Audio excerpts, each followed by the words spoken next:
Hello everyone, welcome to our visionary classes. Today we are going to start with the lecture series on the origin of earth and differentiation of the earth. Okay, this is a topic from the environmental geology. Okay, so uh, before I will start my lecture series, I would like to request you to subscribe our channel and join us for the latest study material and contact us in this number for the regular classes. So what is origin of earth? Before we will start the origin of earth, I would like to tell you that origin of earth was basically about 4.5 billion years ago. Okay, the formation of earth has started before 4.5 billion years ago. Okay, so the age of the earth will be 4.5 billion years. Okay, there are lots of theories that are related to the origin and evolution of the earth. Okay, there are lots of theory. The first theory we are going to deal with the nebular hypothesis. The second we were dealing with the planetesimal hypothesis, and there are many more to discover. Okay, the first hypothesis that we'll study is the nebular hypothesis. It is given by the German philosopher, that is Kant, and French mathematician Laplace. Okay, the two scientists has given this nebular hypothesis. What does it tells? It tells that Sun, Earth, and all the planets originated from a single nebula. And what is a nebula? The nebula was a large clouds of gas and dust which rotate slowly in this space. Okay, actually then what happens, which the dust that cools and rotates slowly gradually cooled and contracted, and its speed also increased. Okay, so if there is like this, there is a gas of cloud here and which is rotating, which is in the form of nebula. So what happens, it will contract and its speed will also increase. Okay, so this is the second step, this is the first step, this is the second step. It will contract and gets cooled. Okay, then its speed will be increased. Then the gaseous ring was separated from the nebula, then some gaseous ring gets out from the nebula. Okay, and later this ring also gets cooled. Okay, which took a form of planet. So like this, the earth is also formed from a nebula when a gas being ejected out of it. Okay, and then it gets contract and cooled. Okay, but there is an objection behind this theory. What is that objection? This is the objection that it tells that the sun should the sun should have a greatest angular momentum because of its mass and situated in the center, while it has only 2% momentum. What does it tells?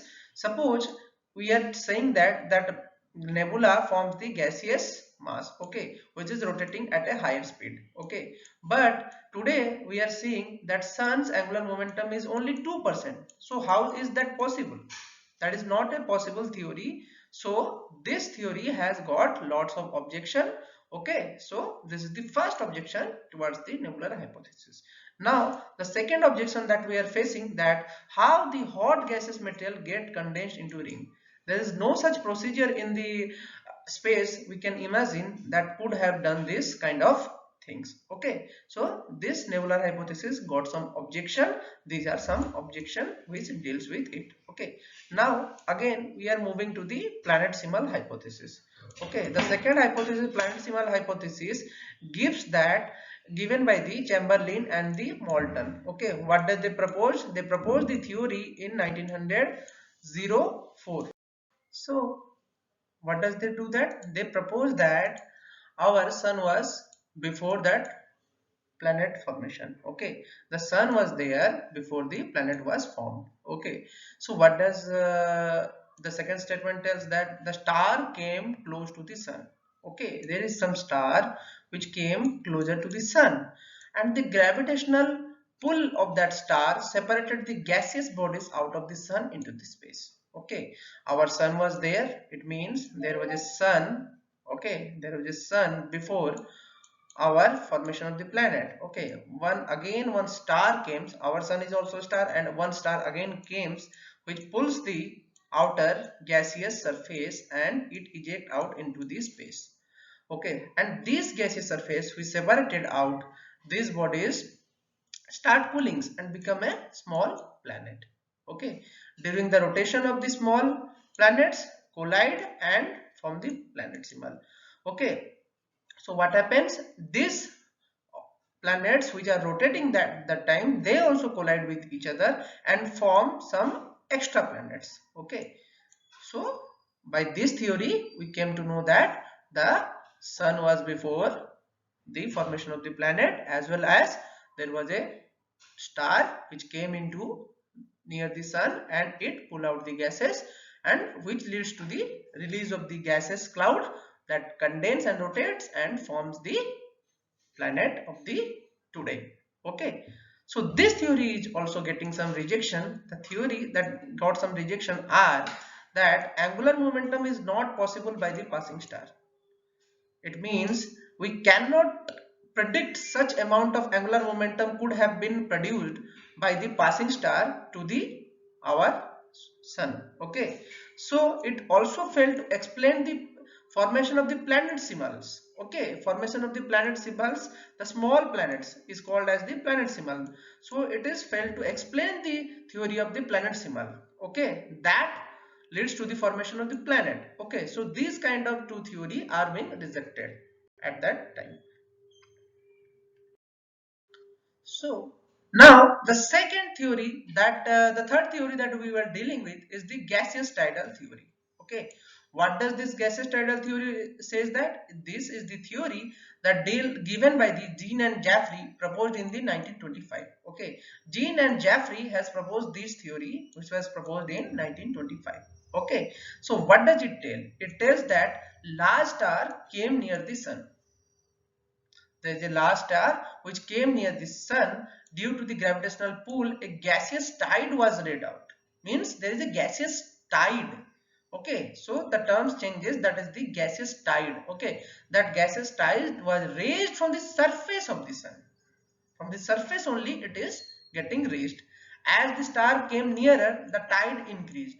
Okay, the star coming near, the gravitational force increased and the tide is also getting increased. Okay, so the gaseous tide detached when the star moves away. The shape of the tide was like spindle this way, like spindle. It broke into pieces, forming the nine planet of the solar system.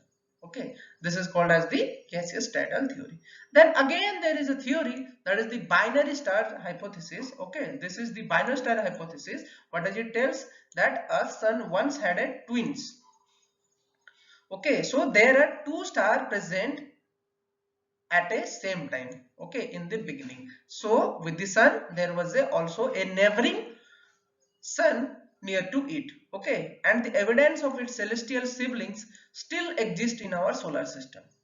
Okay, so the star birth from the clouds of the dust and gas, typically from the binary companions. Okay, what does it means? The cloud of dust that rages from the sun is due to the presence of that twin star near to it. Okay, the birth of the cluster may have removed the second sun through the gravitational influence on it, could be lurking anywhere in the Milky Way. Okay, what happens? That twin star actually pulled out the cluster of the gases out from the our sun, and which leads to the formation of the our solar system. So these kind of theory are there, little bit with a little bit kind of difference within it. Okay, so we can consider these are the theories behind the origin of the earth given by the geologist. Okay, now there is a note we should remember. This note is also very important from the exam point of view, that our universe is formed through the Big Bang theory. Okay, Big Bang theory hypothesis. About 13.7 billion years ago, okay, there is a single point. There is a single point in the universe which explodes and start expanding to the infinity.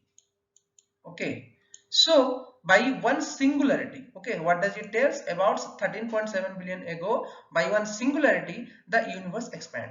As I am telling, from a single point, the universe gets expanded. Okay, plus the nebula, which is a dust of cloud, expands. Actually, the nebula that forms at that time, that is actually expanding and forms the sun and the planet. Okay, this is the kind of theory given by the Big Bang. Now, I will like to show you the Big Bang. Okay, I would like to show you here the Big Bang. A picture, clear picture of a Big Bang. So here you can see this is the singularity point from which our entire universe is expanding and forming. Okay, so here you can see there is a lots of neutron stars and lots of galaxies are being formed like this. You can see there are lots of galaxies that are being formed. Okay, now they are expanding more and more and more. They're expanding more and more and more, and this kind of formations start taking place. Lots of solar systems are being formed at that time. Okay, this is a timeline of formation. Okay, so Big Bang is a theory that leads to the formation of the universe. Okay, it's a note, you should remember this. Okay, moving on to the timeline. Okay, we should also remember the timeline of the our planet. Okay, our planet, we should remember the timeline also of our planet. This is the of timeline of Earth. Okay, this is the timeline of Earth. So here we can see what happened. So let us start from the timeline of the Earth. Millions of years ago. That is, I told you in the beginning, that is 4.5 billion years, which is roughly around 4500 million years. Okay, ago our Earth started formation. Okay, that is the age given by the geologist called as Hadden. Okay, what happens then? Then the formation of moon started. Okay, subsequently the surface liquid water also started. Then the oldest continental crust formation also occurs between 4000 to 3500 million years ago. Okay, there is a heavy bombardment of the our meteorite showers. Okay, there are lots of meteorite showers at that time. There is a heavy bombardment of the meteor showers. Okay, slowly the earth evolves, and sidewise there is a origin of life. There is metabolism processes. The methanogenesis means methane formations also started. The stromatolites also grows. The microfossils were also found in this stage, that is the Archean stage. Okay, so around 2.5 billion years ago, that is 2500 million years ago, we see a great oxygen events occur. What does it means? During this time, what happens? There is a rapid growth of blue-green algae, that is BGA.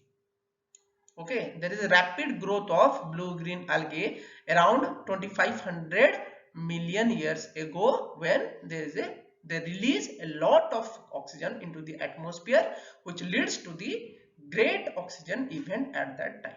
Okay, then there is a modern plate tectonics theory, how the continents get drifted and formed to the modern plates of continent. Okay, so that is the process.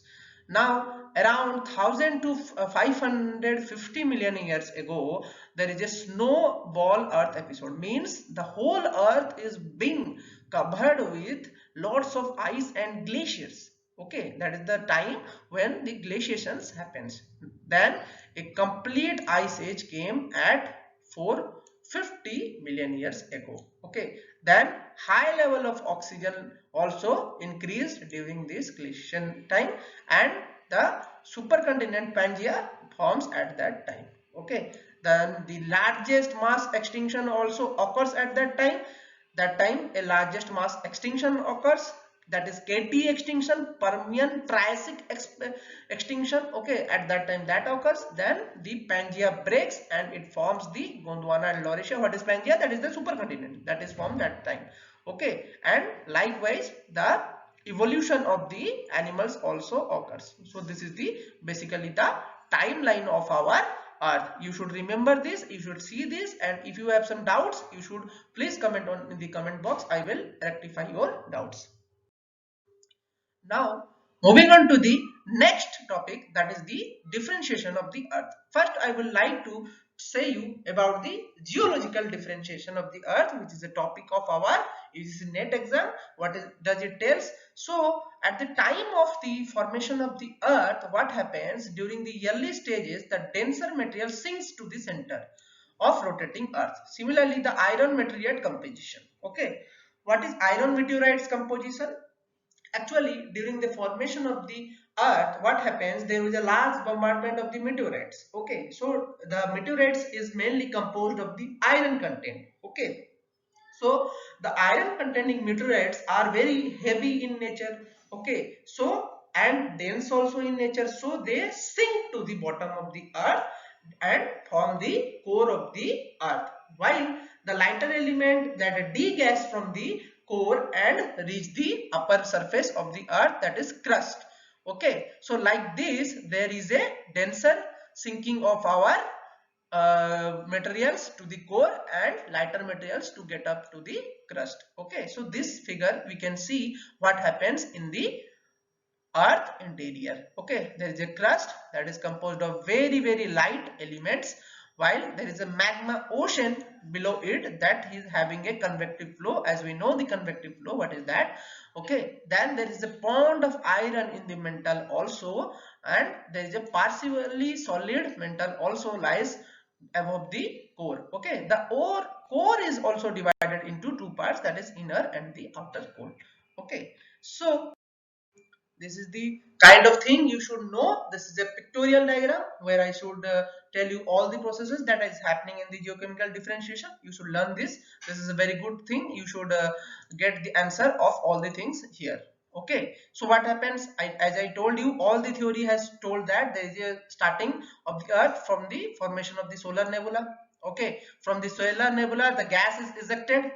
From the solar nebula the gas gets ejected, which gets condensed due to rotation and accretion process, which gets condensed and accreted. Then what happened? Then the siderophile or the chalcophile. Okay, the siderophile means iron loving elements, and the chalcophile, which is a sulfur loving elements, they get both attracted towards the core. Okay, they sink in the core. Okay, so the core has a two composition, that is inner core and the outer core. The inner core is totally solid, while the outer core is total liquid. So inner core contains the iron and nickel. Okay, but in this solid state, but in the outer core, that is iron, nickel and cobalt also, that is containing the liquid. Okay, so there is a difference that outer core is a liquid, and mainly the outer core is responsible for the magnetic field of our earth. Okay, the inner core is totally solid. So as I told, this is the similar composition of the iron meteorites. As we know that the core is composed of the iron meteorites composition. Okay, iron meteorites. Okay, iron meteorites have the same composition as that of our earth core. Okay, now the second thing that happens during the process of condensation and accretion, that is a part of our differentiation. Okay, what happens? The lithophile. Okay, the lithophile, that is the silicate mineral composition. Okay, what is silicate? That is SiO2. Okay, the composition of SiO2 is called as silicate. The lithophilic elements are silicate minerals that are silicate lovers. Okay, they form the primitive mantle. Okay, the starting mantle is composed of these silicate minerals. Okay, at that time. Okay, so the silicate minerals, what happens? That also divided into two parts. Okay, what happened? The silicate minerals degassing happens because it is at a molten state. So there is a degassing, constant degassing from these minerals, which leads to the formation of the modern atmosphere, as well as the silicate minerals also form the continental crust. As we see, the there is a convective rise which leads to the formation of the crust from this silicate mineral composition. Okay, while the primitive mantle has two divisions, that is the lower mantle and the upper mantle. Okay, the lower mantle and upper mantle both always have a recycling. Okay, recycling of minerals occurs in these two parts. Okay, so in these two parts there is a complete recycling, but due to the lower mantle is full of liquidic conditions which give rise to the oceanic crust when there is a rise of magma that formed in this lower mantle rise up to the crust areas, it forms to the oceanic crust. Okay, and also during the condensation and accretion process there is a primitive formation of the primitive atmosphere that also happens at that time due to the volcanic degassing of the gases which formed at that time. Okay, so you should remember this diagram in order to know all the facts related to the geochemical differentiation of the earth. Okay, I hope you enjoyed the lecture, and if you have some comments and doubts, you should ask in the comment box. I will definitely answer your all the comments. Thank you.